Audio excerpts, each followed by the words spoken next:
আগামীকাল দল ঘোষণা ব্রাজিলের, ফিরবে কি নেইমার? দেখুন যেভাবে দল ঘোষণা লাইভ দেখবেন। সেনেগাল ও তিউনিসিয়ার ম্যাচকে সামনে রেখে আগামীকাল দল ঘোষণা করবে কার্লো আনচেলত্তি। দলে আসতে পারে একাধিক পরিবর্তন, কারণ 2026 বিশ্বকাপকে সামনে রেখে এটাই শেষ পরীক্ষা নিরীক্ষার ম্যাচ।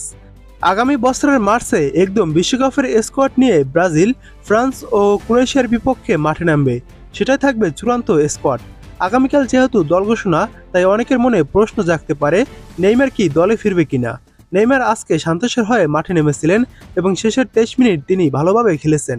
এখন নেইমার সম্পূর্ণ ফিট নন, কিন্তু ব্রাজিল যখন সেনেগাল ও তিউনিসিয়ার বিপক্ষে ম্যাচ খেলবে তখন নেইমার সুস্থ হয়ে উঠবে বা সম্পূর্ণ ফিট হয়ে উঠবেন। এখন প্রশ্ন আসতেই পারে, তাহলে কি নেইমার দলে জায়গা পেতে যাচ্ছে? এখানে হ্যাঁও বলা যাচ্ছে না, আবার নাও বলা যাচ্ছে না। এখন সম্পূর্ণ দায়িত্ব কার্লো আনচেলত্তির ওপর। তিনি চাইলেই নেইমার দলে থাকবেন এবং তিনি না চাইলেই নেইমার দলে থাকবেন না। তারপরও নেইমারের ডাক পাওয়ার কোনো সম্ভাবনা দেখছি না আপাতত। তারপরও গতকাল রাতে যেহেতু নেইমার মাঠে ফিরেছেন, এটা আনচেলত্তির জন্য একটি সতর্কতা ছিল বলে মনে হচ্ছে। ব্রাজিলিয়ান গণমাধ্যমের মতে আগামীকালকের কল অফে ব্রাজিল লিগের খেলোয়াড়রা বেশি প্রায়োরিটি পাবে। সেক্ষেত্রে কোতিনহো এবং সিলভাকেও আমরা দেখার আশা রাখতে পারি। এটা এখনও অনেকের স্বপ্ন। তবে আমার ধারণা খুব একটা পরীক্ষা নিরীক্ষা করার সময় এখন নেই।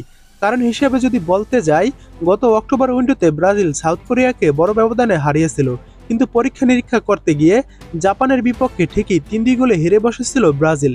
এখন সামনের ম্যাচে যদি ব্রাজিল পরীক্ষা নিরীক্ষা করতে যায় খুব একটা বেশি, তাহলে ফলাফল হয়তো উল্টো আসতে পারে।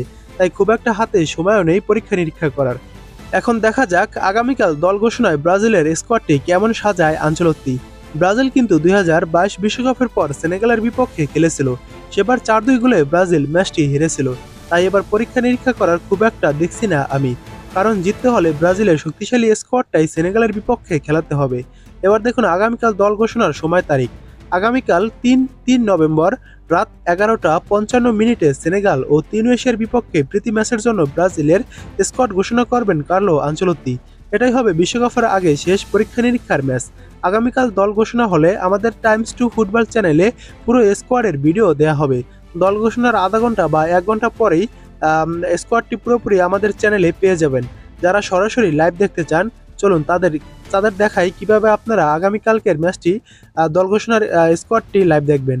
আপনারা ইউটিউবে চলে যাবেন, ইউটিউবে চলে যাওয়ার পর সার্চ করে দিবেন সিবিএফ টিভি লিখে সার্চ করার পর যেই চ্যানেলটি আসবে সেই চ্যানেলটিতে ক্লিক করবেন। ক্লিক করার পর লাইভ অপশনে চলে যাবেন। 1.87 মিলিয়ন এই চ্যানেলটিতে আপনারা আগামীকাল রাত 11:55 লাইভ দেখতে পারবেন। তাছাড়া আমাদের চ্যানেলও আপনারা পুরো স্কোয়াডের ভিডিওটি পেয়ে যাবেন।